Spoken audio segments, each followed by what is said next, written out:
That sucks. I ran out of space, so I had to do this a little bit quicker.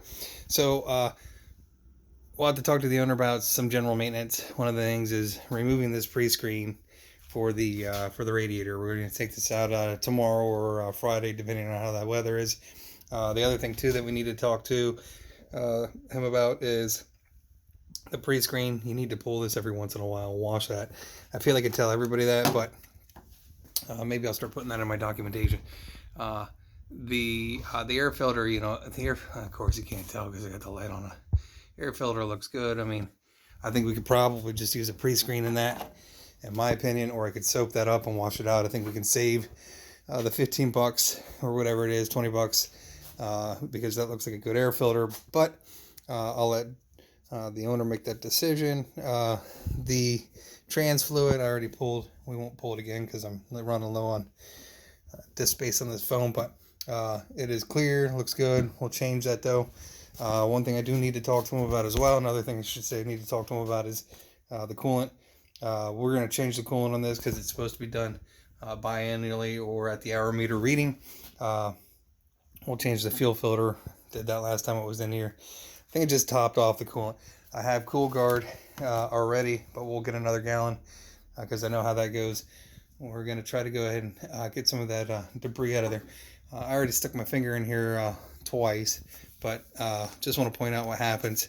This is not a good sign of a good running engine because the machine is trying real hard to suck air in, and the oil is actually coming back up into the intake, which is not good at all.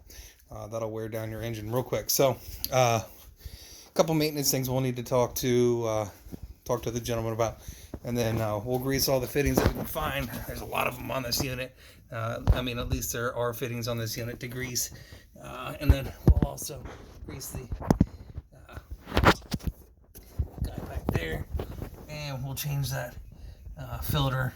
And the transaxle, we'll change the transaxle fluid. And try to get this thing back to him over the weekend or early next week. But x485, I mean, these are good units. And just this is more just for cataloging purposes. And you can see has, hopefully you can see, 606.5 hours on it. Not sure if the gas gauge is broken. But it does not look like it has any gas in it, which is, that's a full tank though. I'll have to take note of that when we get it running, whether or not the gauge maybe it just doesn't, maybe it's only when it's, it should work when it's in the on position, but whatever. We'll check that out. But this is no bueno. We need to address this. Cooling and poor breathing will definitely lead to a catastrophic engine failure. So we are changing the oil. We did drain all the oil out of there. The oil didn't look terrible on the stick, but again, with this much debris in there, that's really really hard on the unit. All right, yep. Have a good night. I think we'll check the spark plugs, but I think it changed the last time they were in here, which I feel like it was almost 2 years ago, but I can't remember anything anymore. Go back through my notes. All right, good night.